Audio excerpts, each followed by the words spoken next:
ویرېدلې، ټکان یې خوړلی، نه پوهېږي ولې داسې شوي. په لړزېدلي غږ د ویر کیسه کوي. سرګردانه او لالهانده د خپلو خپلوانو مړي او ټپیان لټوي. د غور سهار په دې موټر بم برید پیل شو. چاودنه د ولایت امنیه قومندانۍ قراول ته نږدې او د ښځو او معلولینو او شهیدانو چارو ریاستونو مخې ته وشوه. ځایي خلک وایي چاودنه دومره زوروره وه چې ان د فیروزکوه ښار لرې څنډې هم ولړزولې. ورور سره مې له پیښې نیم ساعت مخکې پر ټلیفون خبرې کړې وې. راته یې ویل دلته ریاست کې دی، اوس ورک دی، ورپسې ګرځم. مړو کې هم نشته او ټپیانو کې هم. موبایلونه یې ګل دي. د سړې هوا له کبله موږ د ریاست انګړ کې ناست وو چې یو دم چاودنه وشوه. ودانۍ ته مو منډه کړه. هلته ښیښې ماتې شوې وې. هر څه ګډوډ وو. فکر مو وکړه چې ودانۍ کې چاودنه شوې. بېرته مو حولۍ ته منډه کړه.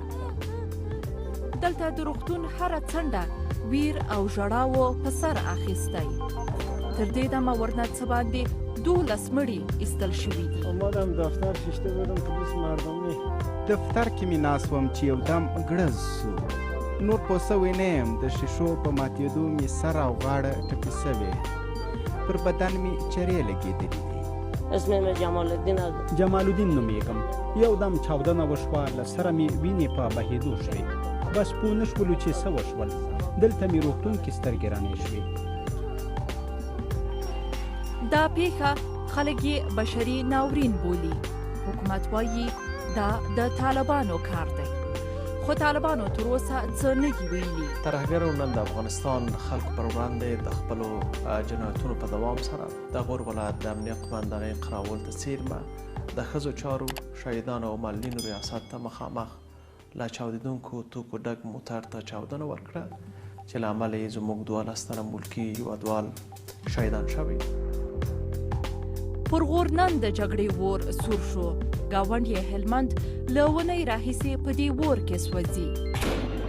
ځایي چارواکي وایي د مرکز لښکرګاه امنیتي کمربند یې پراخ کړی. په تیرو 24 ساعتونو کې په نادلي، ناوې، ګرشک ولسوالیو او 601 لویه لاره کې هوایي بریدونه کړي چې د ادعا له مخې 80 طالب وسلوالو ته مرګ ژوبله اړولې. طالبانو بیا تازه اعلامیه کې ویلي د امریکا هوایي بریدونه د دوحې له تړونه سرغړونه ده. دلته په افغانستان کې جګړه ورځ تر بلې ګرمیږي. حال دا چې د ورکم یا وربند تمه په دوحه کې د سولې خبرو په پیل سره ډیره کېده. د تاوتریخوالي له شدته داسې ښکاري چې د افغانانو دا هیله به ژر پوره نشي. شازیه حیا، کابل.